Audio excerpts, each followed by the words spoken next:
وَتُوبُوا إِلَى اللَّهِ جَمِيعًا أَيُّهَا الْمُؤْمِنُونَ لَعَلَّكُمْ تُفْلِحُونَ۔ اور اے ایمان والو، تم سب کے سب اللہ کے سامنے توبہ کرو تاکہ تم فلاح پا جاؤ۔ چنانچہ ابن تیمیہ رحمۃ اللہ علیہ نے الایمان الاوسط ایک کتاب ہے، اس میں 10 اسباب بتائے ہیں جن سے انسان کے گناہ معاف ہوتے ہیں۔ یہ 10 اسباب ہمیں زبانی یاد ہونے چاہیے تاکہ ہم ان کے ذریعے سے اپنے گناہوں کی بخشش کا بندوبست کر لیں۔ سب سے پہلا سبب استغفار۔ استغفار کہتے ہیں کہ اپنے گزرے ہوئے گناہوں پر نادم ہونا۔ شریعت نے کہا الندم توبۃ، ندامت یہ توبہ ہے، اور حدیث مبارکہ میں ہے کہ قیامت کے دن سب سے زیادہ خوش انسان وہ ہوگا من وجد فی صحیفتہ استغفارا کثیرا، جس کے نام اعمال میں کثرت کے ساتھ استغفار لکھا ہوا ہوگا۔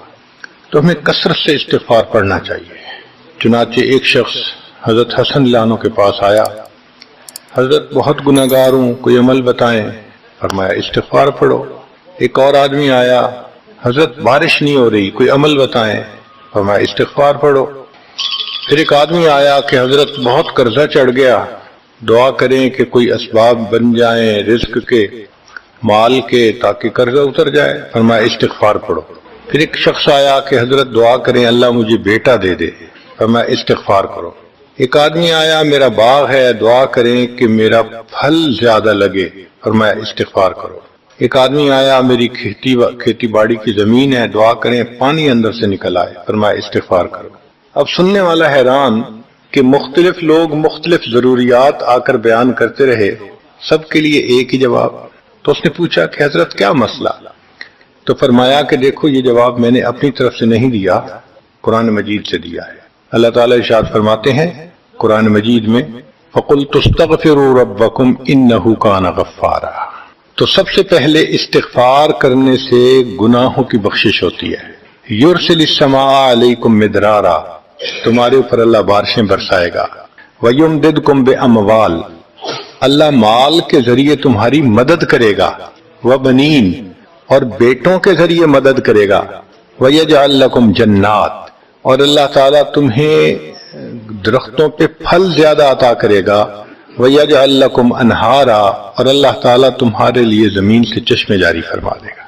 آپ اگر غور کریں تو ہماری روز مرہ کی جو پریشانیاں ہیں وہ انہی میں سے ہیں۔ کوئی بیٹے کے لیے پریشان، کوئی کاروبار کے لیے پریشان، کوئی قرضوں کی وجہ سے پریشان۔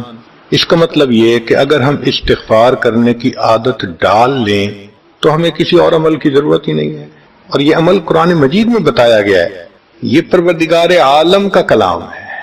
ہم استغفار کم کرتے ہیں، کم از کم 100 مرتبہ صبح اور شام استغفار کا کرنا معمول بنا لینا چاہیے۔ آپ لوگ ڈرائیو کرتے ہیں اپنے دفتر جاتے ہوئے تو راستے میں جو آدھا گھنٹہ لگتا ہے اس میں کیا کرنا ہوتا ہے؟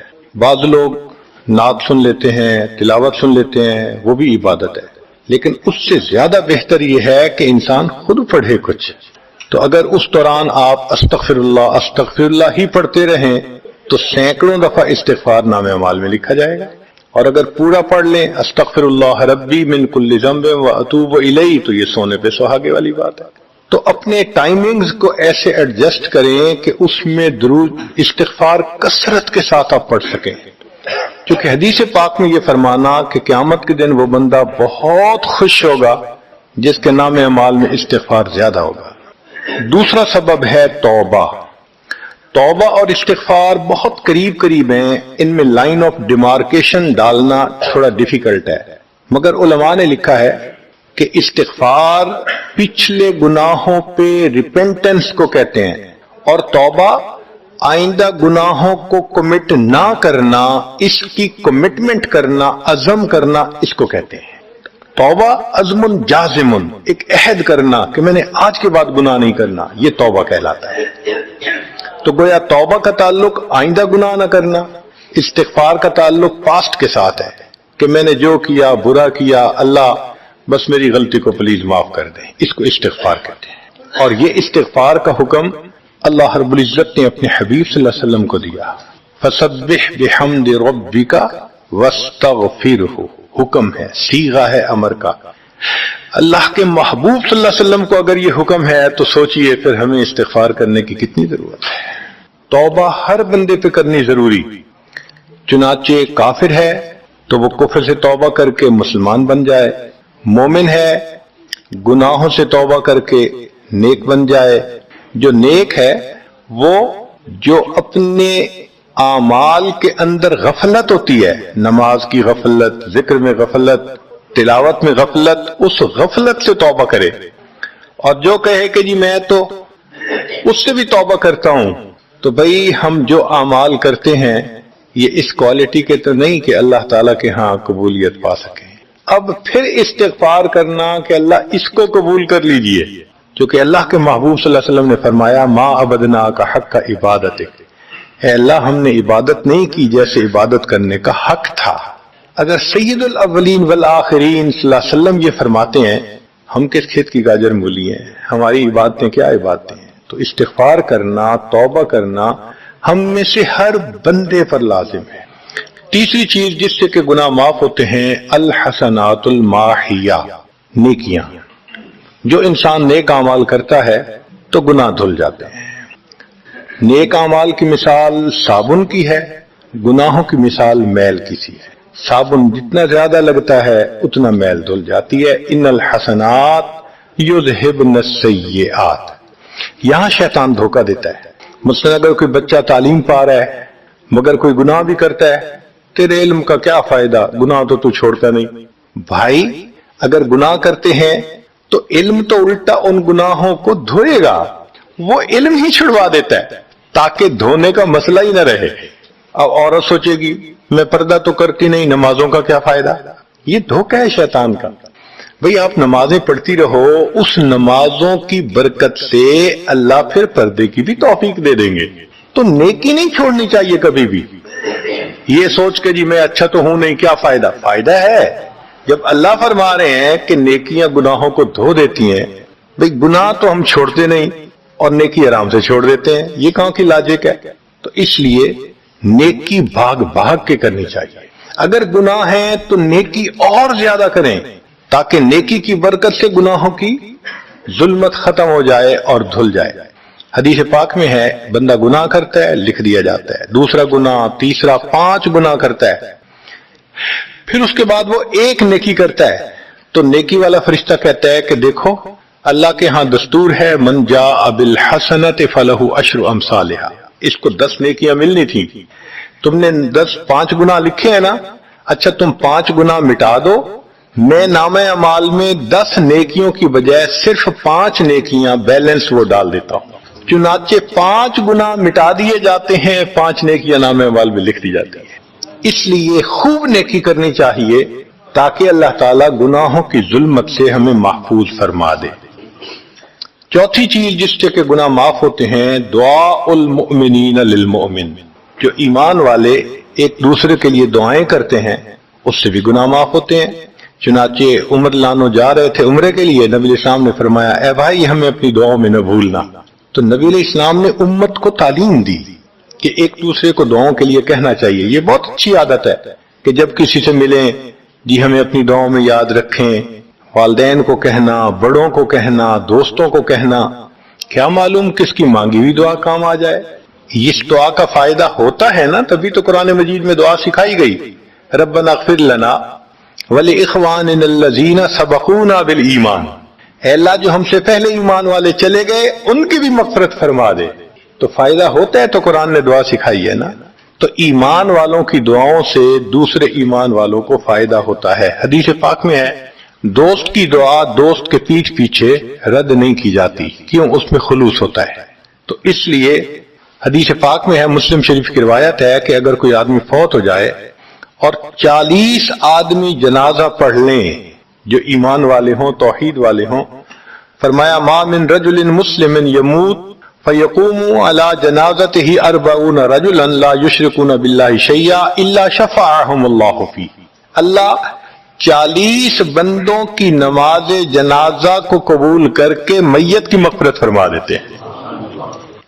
5واں عمل ما یعمل للمیت من اعمال البر، ہم اپنے فوت شدہ لوگوں کے لیے جو نفل کے کوئی نیک کام کرتے ہیں اس سے بھی ان کے گناہ معاف ہوتے ہیں. مثلا صدقہ کر دیا، قرآن پاک پڑھا، ان کو بخش دیا، ان کی طرف سے عمرہ کیا، حج کیا، ان نفلی اعمال کا ثواب ان کو ملتا ہے.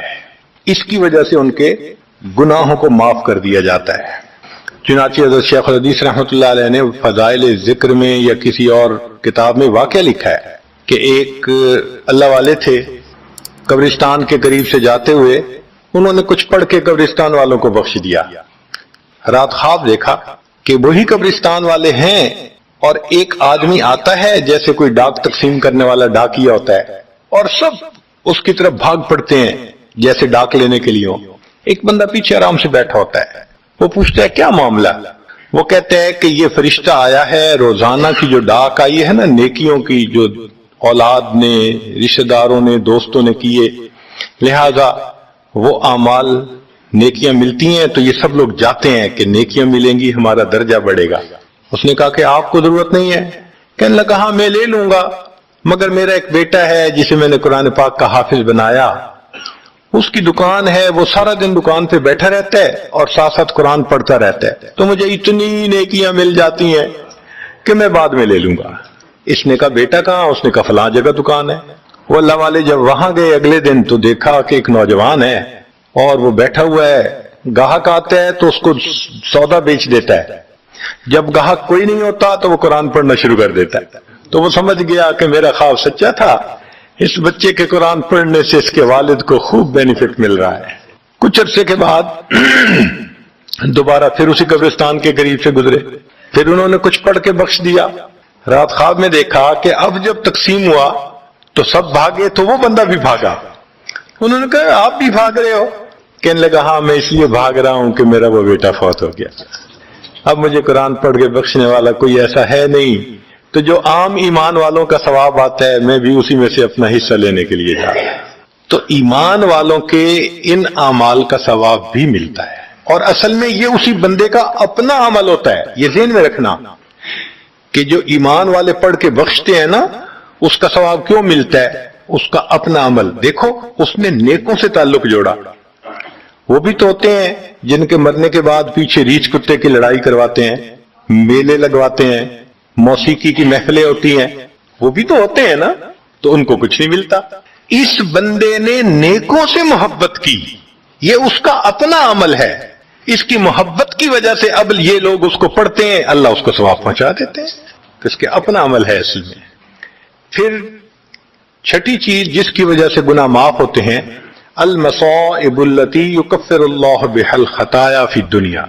دنیا میں انسان کو جو مشکلات، تکلیفیں، مصیبتیں پہنچتی ہیں ان کی وجہ سے گناہ معاف کر دیے جاتے ہیں. کوئی مصیبت دنیا میں پہنچتی ہے گناہ معاف ہوتے ہیں. چنانچہ نبی علیہ السلام تشریف فرما تھے، چراغ بجھ گیا، نبی علیہ السلام نے فرمایا انا للہ و انا الیہ راجعون. ام المومنین عائشہ صدیقہ عنہا نے پوچھا اے اللہ کے حبیب صلی اللہ علیہ وسلم یہ تو پڑھتے ہیں جب کوئی آدمی فوت ہو جاتا ہے. فرمایا عائشہ مومن کو جو بھی دنیا میں تکلیف غم پہنچتا ہے اگر وہ اس کے اوپر انا للہ پڑھ لے اس کو ثواب ملتا ہے.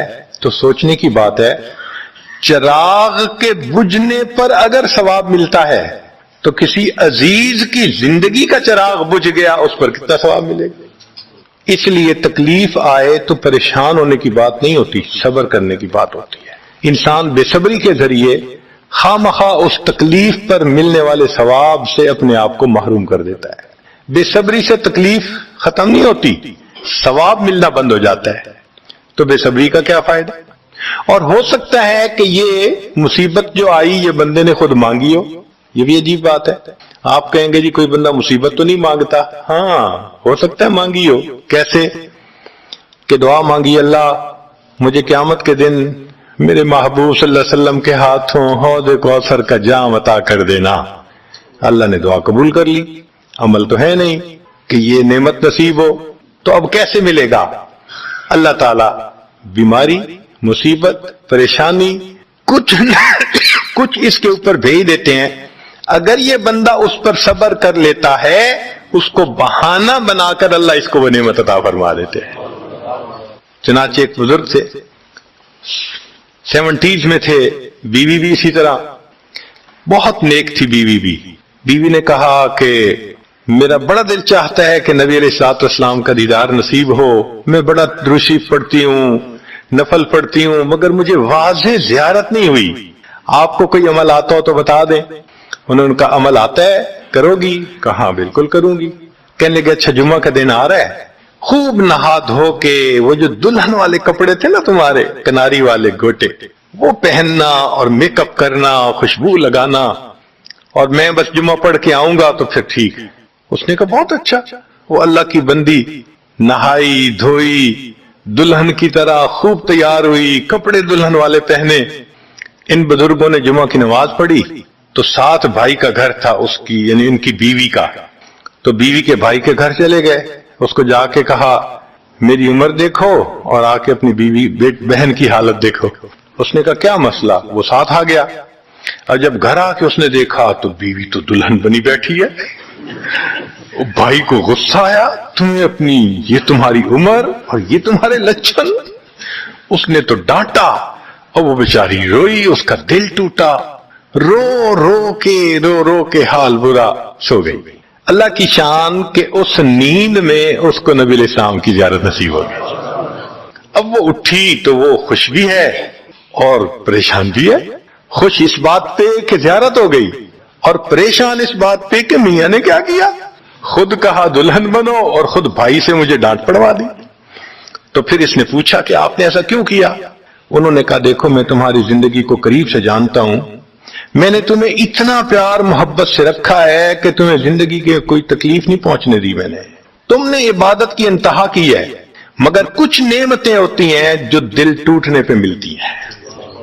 تو تمہارا تو کبھی دل ٹوٹا نہیں، تو میں نے ایک بہانہ بنایا کہ تمہیں کہا دلہن بنو، بھائی کو شکایت لگا دی، اس نے ڈانٹ پلا دی، تمہارا دل ٹوٹا، اللہ کو رحم آ گیا. اللہ تعالیٰ ٹوٹے دلوں پر رحم فرما دیتے ہیں. تو ممکن ہے کہ یہ مصیبت، یہ پریشانی اللہ کی طرف سے ہمارے لیے انعام کا سبب بن کے آئی ہو. اس لیے ہمارے بزرگوں نے کہا سکھ دکھاں تو دیواں وار، کہ میں سکھوں کو دکھوں پہ قربان کر دوں. سکھ دکھاں تو دیواں وار، دکھاں آن ملائم یار، کہ دکھوں نے مجھے میرے یار سے ملا دیا. اللہ کو بڑا ترس آتا ہے اس بندے پر جس پر کوئی مصیبت آتی ہے، پریشانی آتی ہے. پھر ساتویں چیز جس سے کہ گناہ معاف ہوتے ہیں، ما يحصل فی القبر من الفتنة والزغطة والروع. قبر کے اندر انسان جب جائے گا تو اس کو وہاں پر زغط قبر پیش آئے گا. قبر دباتی ہے، اس قبر کے دبانے سے بھی گناہ معاف ہوتے ہیں، اور یہ زغط قبر ہر کسی کو پیش آئے گا. سعد لانو ایک صحابی ہیں، نبی علیہ السلام نے ان کا جنازہ پڑھایا اور اللہ کے محبوب صلی اللہ علیہ وسلم پنجوں کے بل چلنے لگے. تو صحابی نے پوچھا اے اللہ کے حبیب صلی اللہ علیہ وسلم آپ ایسے چل رہے ہیں؟ فرمایا سعد کی نماز جنازہ میں شرکت کے لیے اتنے فرشتے آسمان سے اتر آئے، مجھے پاؤں رکھنے کی جگہ نہیں مل رہی. یہ پھر حدیث پاک میں آتا ہے کہ نبی علیہ السلام نے فرمایا سعد کی وفات پر اللہ کا عرش بھی 3 دن تک روتا رہا. جن کی وفات پہ اللہ کا عرش روئے، اللہ کے فرشتے جنازے میں اتریں، کیسے اللہ کے مقبول بندے ہوں گے. پھر نبی علیہ السلام نے فرمایا سعد کو بھی زغط قبر پیش آیا. تو اس کا مطلب یہ کہ یہ زغط قبر تو پیش آنا ہی ہے، ہر کسی کو آنا ہے، کوئی بھی ہو. اب یہ عجیب سی بات ہے، مگر اس کو سمجھیں کہ کیوں پیش آنا ہے. آپ اگر کسی ریسٹورنٹ پہ جائیں اور جا کے سویٹ ڈش کھائیں یا کباب کھائیں تو بل پے کرنا پڑتا ہے نا. گروسری سٹور سے جا کے کوئی چیز لائیں، بل پے کرنا پڑتا ہے نا، ہر چیز کا بل ہوتا ہے نا. اس دنیا میں انسان جو مزے لیتا ہے بھلے جائے صحیح، ان کی بھی ایک کاسٹ ہے اور وہ اسے پے کرنی پڑے گی، اور وہ کاسٹ زغط قبر سے پے ہوگی. اس لیے جس کی زندگی غربت میں گزری ہوگی اس کا زغط قبر بہت کم ہوگا، اور جس نے عیش آرام مزے سہولت انجوائے کیا کاسٹ تو دینی پڑے گی نا. تو زغط قبر تو پیش آنا ہے. ہمارے والد صاحب بچپن میں دیکھتا تھا میں کہ بہت اچھا سالن بنا ہوتا تھا نا، تو اکثر وہ گلاس پانی کا اٹھاتے تھے اور ایک گھونٹ پانی ڈال دیتے تھے. مجھے سمجھ نہیں آتی تھی یہ کیا کرتے ہیں. میں اکثر ان سے پوچھتا تھا ابو آپ ایسے کیوں کرتے ہیں, نہیں بتاتے تھے. جب ان کی وفات ہوئی تو بعد میں والدہ صاحبہ نے کہا کہ اصل میں وہ یہ کہا کرتے تھے کہ نفس میرا دشمن ہے, میں اس نفس کو لذتیں کیوں دوں. وہ لذیذ کھانے کے اوپر بھی ایک گھونٹ پانی ڈال کے اس کو کم مزے والا بنا لیا کرتے تھے, جائز لذتوں کو بھی کم کر لیتے تھے. ہمارا کیا حال ہوگا جو ناجائز لذتوں کے پیچھے بھاگتے پھرتے ہیں. تو یہ ضغط قبر مومن کو بھی پیش آتا ہے اور کافر کو بھی, مگر فرق ہے. کافر کو پیش آئے گا کہ حدیث پاک میں آتا ہے دائیں طرف کی پسلیاں بائیں طرف اور بائیں کی پسلیاں دائیں طرف, یوں پسلیاں توڑ کے رکھ دیں گے. اور مومن کو بھی ضغط قبر پیش آئے گا, مگر مومن کو ضغط قبر تکلیف نہیں دے گا اتنی اگر نیک ہوا. کیوں؟ اچھا آپ بتائیں سر میں درد ہو تو آپ کہتے ہیں نا ذرا سر دبا دو, تو تکلیف ہوتی ہے یا راحت ملتی ہے؟ سر دبانے سے راحت ملتی ہے. جس طرح سر درد میں کوئی دبائے سر کو راحت ملتی ہے, ایسے ہی مومن کو ضغط قبر تو پیش آئے گا مگر مومن کے لیے راحت کا سبب ہوگا. 8ویں چیز جس سے کہ گناہ معاف ہوں گے, احوال یوم القیامت وکربھا وشدائدھا. قیامت کے دن جو انسان کو ایک وحشت کی کیفیت ہوگی, ہول کی کیفیت ہوگی, خوف ڈر کی کیفیت ہوگی. اللہ اکبر. امام غزالی رحمت اللہ علیہ نے تفصیل لکھی ہے کہ سارے لوگ کھڑے ہوں گے اور سورج بہت قریب ہوگا, پسینے میں شرابور ہوں گے. اللہ اکبر. اس وقت جہنم کے اندر ابال آئے گا اور جہنم کے اندر سے انگارے اٹھ کر اوپر جائیں گے اور واپس گریں گے. فرماتے ہیں اس وقت انبیاء میں سے کوئی نبی بھی ایسا نہیں ہوگا جس کو یہ ڈر نہ ہو کہ کہیں انگارے میرے اوپر نہ آ جائیں. اگر انبیاء بھی تھرا رہے ہوں گے, ہمارا اس دن کیا حال ہوگا. تو قیامت کے دن کی دہشت اور وحشت کوئی چھوٹی چیز نہیں ہے, مگر اس سے بھی اللہ تعالیٰ ایمان والوں کے گناہوں کو معاف فرما دیں. پھر نویں چیز جس سے کہ گناہ معاف ہوں گے, شفاعت النبی صلی اللہ علیہ وسلم فی اہل الذنوب یوم القیامہ. قیامت کے دن اللہ کے پیارے حبیب صلی اللہ علیہ وسلم جو اپنی امت کے لیے شفاعت فرمائیں گے, اللہ اس پر بھی امتیوں کے گناہوں کو معاف فرما دیں گے. نبی اسلام نے ارشاد فرمایا کہ اللہ رب العزت نے ہر نبی علیہ السلام کو ایک ایسی دعا مانگنے کا اختیار دیا کہ جیسی دعا مانگی جائے گی منوان قبول ہو جائے گی. تو انبیاء نے دعائیں مانگی تو صحابی نے پوچھا اے اللہ کے نبی وسلم آپ کو بھی اختیار دیا گیا؟ فرمایا مجھے بھی اختیار دیا گیا. اے اللہ کے نبی وسلم آپ نے کیا دعا مانگی؟ فرمایا میں نے کوئی دعا نہیں مانگی, میں نے اس کو ذخیرہ رکھ لیا. قیامت کے دن جب میری گنہگار امت کا حساب ہوگا اس وقت میں وہ دعا مانگوں گا, امت کو لے کے جنت میں جاؤں گا. اللہ کے محبوب صلی اللہ علیہ وسلم کو امت سے کتنا پیار تھا. کوئی ماں اولاد کے لیے 23 سال نہیں روتی. جوان بیٹا فوت ہو 2-4 مہینے رو کے پھر نارمل لائف ہو جاتی ہے. کوئی باپ اولاد کے لیے 23 سال نہیں روتا. اللہ کے پیارے حبیب صلی اللہ علیہ وسلم امت کے لیے 23 سال آنسو بہاتے. رب امتی رب امتی رب امتی دعا مانگتے تھے, لمبے سجدے. ام المومنین عائشہ صدیقہ رضی اللہ عنہا فرماتی ہیں کہ محبوب صلی اللہ علیہ وسلم کے آنسو جو مصلی پہ گرتے تھے مجھے لگتا تھا کہ بارش کے قطرے زمین کے اوپر گر رہے ہیں, ایسے آواز محسوس ہوتی تھی. اور اتنا لمبا سجدہ ہوتا تھا کہ کبھی کبھی میں اٹھ کے محبوب صلی اللہ علیہ وسلم کے پاؤں کے انگوٹھے کو ٹچ کرتی تھی کہ ابھی جان تو سلامت ہے نا. تب مجھے احساس ہوتا تھا نہیں ابھی تک زندہ ہے, سجدہ لمبا ہو گیا. اتنا لمبا سجدہ کس کے لیے؟ اللہ امت کو گناہوں کو معاف فرما دے, امت کے گناہوں کو معاف. چنانچہ جب نبی علیہ الصلوۃ والسلام پر آخری یعنی مرض آئی, بیماری کی کیفیت آئی, تو اللہ کے حبیب صلی اللہ علیہ وسلم کو بخار بہت تیز ہو گیا تھا.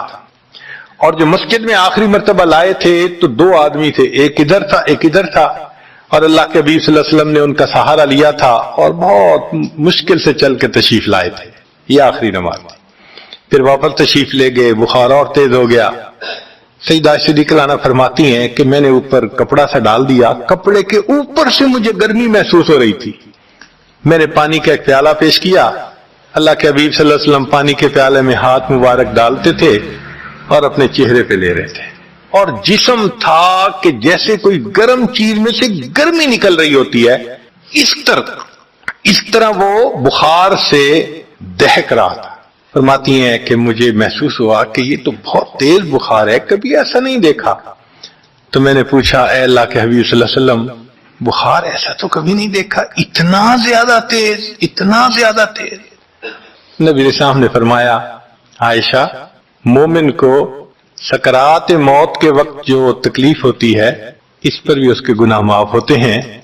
میں نے اللہ سے یہ دعا مانگی تھی، اللہ جب میری سکرات کا وقت آئے تو مجھے تکلیف زیادہ دے دینا، اور اس کے بدلے اللہ میری امت کے گناہوں کو معاف فرما دے۔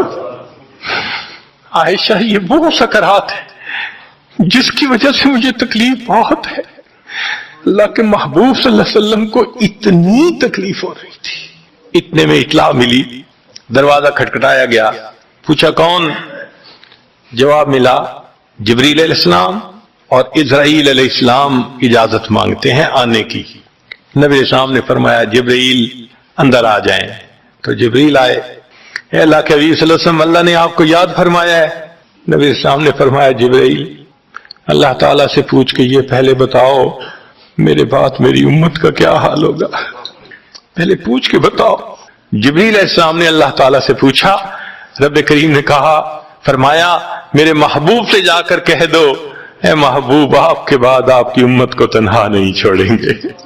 جب نبی علیہ السلام کو تسلی ہو گئی، محبوب نے فرمایا اچھا ملک الموت کو بھی اندر آنے دو۔ اللہ کے محبوب صلی اللہ علیہ وسلم کو امت سے ایسی محبت تھی، اللہ اکبر۔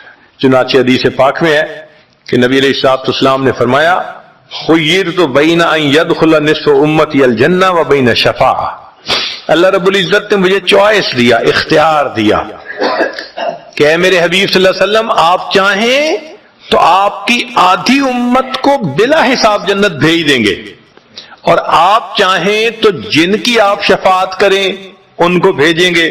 نبی علیہ السلام فرماتے ہیں فاخترت الشفاعہ، میں نے شفاعت کو چن لیا، لأنہا اعم و اکثر، اس لیے کہ میری شفاعت پر آدھی سے زیادہ امت کے لوگ جنت میں چلے جائیں گے۔ اللہ اکبر۔ پوچھنے والے نے پوچھا اے اللہ کے حبیب صلی اللہ علیہ وسلم، اترونہا للمتقین، کیا آپ کی شفاعت نیکوں کے لیے ہوگی؟ فرمایا لا ولکنہا للمذنبین الخطائین المتلوثین، نہیں، میری شفاعت میرے امت کے گناہگاروں کے لیے ہوگی۔ اللہ کے حبیب صلی اللہ علیہ وسلم کی شفاعت کا نصیب ہو جانا یہ بھی گناہوں کی بخشش کا سبب ہے۔ مگر شفاعت کس کو نصیب ہوگی اس کی بھی تفصیل سن لیجئے۔ کچھ لوگ ہوتے ہیں سنت کو دیکھتے ہیں، ان کا دل خوش ہو جاتا ہے، وہ سنت رکھنے والے کو انکریج کرتے ہیں، اس کو مورل سپورٹ دیتے ہیں، نہیں تم نے اچھا کیا۔ اور کچھ وہ ہوتے ہیں کہ جو دیکھتے ہیں چہرے پہ سنت سجی، کیا ملا بن گئے، کیا تم نے چہرے پہ کر لیا۔ علماء نے لکھا جس نے سنت کو دیکھ کر ناگواری کا اظہار کیا اس نے اپنے آپ کو شفاعت سے محروم کر لیا۔ یہ نہیں ہے کہ ہم سنت کا مذاق بناتے پھریں اور ہمیں شفاعت نصیب ہوگی، نہیں، احترام ہو دل میں سنت کا۔ نبی علیہ الصلوۃ والسلام کی ایک ایک سنت پہ قربان ہو انسان، جب یوں محبت ہوگی تو پھر نبی علیہ الصلوۃ والسلام کی شفاعت بھی ان کے لیے ہوگی۔ 10واں سبب جس سے کہ گناہ معاف ہوں گے، رحمت اللہ و عفوہ و مغفرتہ بلا سبب من العباد، قیامت کے دن انبیاء کرام شفاعت کریں گے، بخشش ہوگی، پھر علماء کریں گے، شہداء کریں گے، پھر سب جنتی شفاعت کریں گے، حتیٰ کہ کوئی ایسا نہیں رہے گا کہ جو کسی اور کی شفاعت کرے، اور وہ لوگ جہنم میں ہوں گے کہ جن کا کوئی جنتی واقع بھی نہیں ہوگا۔ اللہ اکبر۔ سالوں وہ جہنم میں جلتے رہیں گے، جلتے رہیں گے، پھر ایک وقت آئے گا کہ ان میں سے جن کے دل میں تھوڑا سا بھی ایمان ہوگا نا، اگرچہ اس کی شفاعت کرنے والا کوئی نہیں ہوگا، ان کو بھی اللہ بخشنے کا سبب بنائیں گے۔ وہ کیسا ہوگا؟ حدیث پاک میں آتا ہے کہ یہ جو ایمان والے ہوں گے نا، ان کے اور کافروں اور مشرکین کے درمیان جو دیوار تھی نا آگ کی، اس کو ذرا ٹرانسپیرنٹ اللہ بنائیں گے، تو مشرکین دیکھیں گے اور کہیں گے اوہ ہم تو جل ہی رہے تھے، اور تم تو کلمہ پڑھتے تھے، تم بھی یہاں جل رہے ہو۔ تو وہ جب ان کو کلمے کا تانا دیں گے کہ تمہارا نام تو مسلمانوں والا تھا نا، تو اس وقت وہ جہنمی اللہ سے فریاد کریں گے، اللہ تیری توحید کا تانا دیتے ہیں، کہاں گیا تمہارا خدا، تم بھی ہمارے ساتھ جل رہے ہو۔ جب وہ فریاد کریں گے، اللہ تعالیٰ جبرائیل علیہ السلام کو فرمائیں گے، جبرائیل جاؤ، جس کے دل میں ذرہ برابر بھی تمہیں ایمان نظر آتا ہے اس کو بھی جہنم سے نکال، ان کو بھی جہنم سے نکال دیا جائے۔ پھر اس کے بعد وہ بچیں گے کہ جن کا ذرہ ایمان بھی نہیں فرشتے کو نظر آئے گا، مگر اللہ فرمائیں گے انبیاء نے بھی شفاعت کر لی، شہداء نے بھی، علماء نے بھی، جنتیوں نے بھی، اب میں اپنی رحمت کا اظہار کرتا ہوں، میں بھی تو بندوں سے محبت کرتا ہوں۔ حدیث پاک میں ہے ثلاثہ حشیاتن، یوں کر کے اگر گندم ہونا اور انسان دونوں ہاتھوں کو ایسے کرے تو اس کو لپ کہتے ہیں، لپ بھرنا، تو اس میں ہزاروں چاول کے دانے آ سکتے ہیں۔ سوچئے اللہ رب العزت لپ بھریں گے تو وہ کتنی بڑی ہوگی، کھربوں لوگ ہوں گے، ایک لپ کو بھر کے نکالا جائے گا، پھر دوسری کو نکالا جائے گا، پھر تیسری لپ بھر کے نکالیں گے، پھر ایک حوض ہوگا، کہا جائے گا جہنمی کو اغتسل فی ھذا الغدیر، اس حوض کے اندر تم جاؤ غسل کرو۔ جب وہ غسل کریں گے بالکل ان کے جسم صحیح سلامت ہو جائیں گے، پھر اللہ تعالیٰ ان کو جنت عطا فرمائیں گے، مگر ان کے ماتھے پر لکھا ہوا ہوگا اتقاء الرحمن، کہ رحمان نے اپنی رحمت سے ان کو رعایتی پاس کر دیا، وہ جنت میں جائیں گے۔ اب جو جنت میں جائیں گے تو جنتی لوگ ان کے ساتھ ملیں گے، خوش ہوں گے، مگر کہیں کہیں کوئی ان کو کہے گا ہم تو اللہ کے فضل سے سیدھا آ گئے، تم تو آیا فلاں جگہ سے آئے ہو نا، رعایتی پاس ہو۔ اب جب ان کو رعایتی پاس کا تانا ملے گا تو ان کو عجیب لگے گا، پھر ایک وقت آئے گا کہ یہ سب اتقاء الرحمن اللہ کے سامنے فریاد کریں گے، اللہ آپ نے اپنی رحمت سے جہنم سے نکال دیا، جنت بھیج دیا، یہ جو مہر ایک لگا دی یہ بھی تو اتار دیجئے نا۔ تو اللہ تعالیٰ ان کی مہر کو ختم فرمائیں گے اور یہ جنت میں رہنے لگ جائیں گے۔ امام غزالی رحمت اللہ علیہ اس واقعے کو نقل کرنے کے بعد لکھتے ہیں میرا کوئی عمل ایسا تو نہیں کہ میں امید کروں کہ میں جنت چلا جاؤں گا، کاش اللہ مجھے ان اتقاء الرحمن میں شامل فرما لیتے، کاش کہ اللہ تعالیٰ مجھے ان اتقاء الرحمن میں شامل فرما لیتے۔ بے گناہوں میں چلا زاہد جو اس کو دیکھنے، مغفرت بولی ادھر آ میں گنہگاروں میں ہوں، وہ کرشمے شان رحمت نے دکھائے روز حشر، چیخ اٹھا ہر بے گناہ میں بھی گنہگاروں میں ہوں۔ اللہ اکبر۔ حضرت قاری طیب صاحب رحمت اللہ علیہ ایک کتاب میں لکھتے ہیں اتنا اللہ کی رحمت کا ظہور ہوگا، اتنا ظہور ہوگا اس دن، ایک ایسا وقت آئے گا کہ شیطان بھی سر اٹھا کر دیکھے گا، اسے بھی امید لگے گی شاید میری بھی مغفرت کر دی جائے۔ وَكَانَ بِالْمُؤْمِنِينَ رَحِيمًا۔ اللہ تعالیٰ قیامت کے دن اپنی رحمت کا اظہار فرمائے۔ اللہ کرے قیامت کے دن اللہ کی رحمت سے ہمارا کام بن جائے۔ اللہ تعالیٰ ہمیں اپنے گناہوں سے سچی توبہ کرنے کی توفیق عطا فرمائے، اور اللہ تعالیٰ ہمیں اپنے بخشش کیے ہوئے گنہگار بندوں کی قطار میں قیامت کے دن شامل فرمائے۔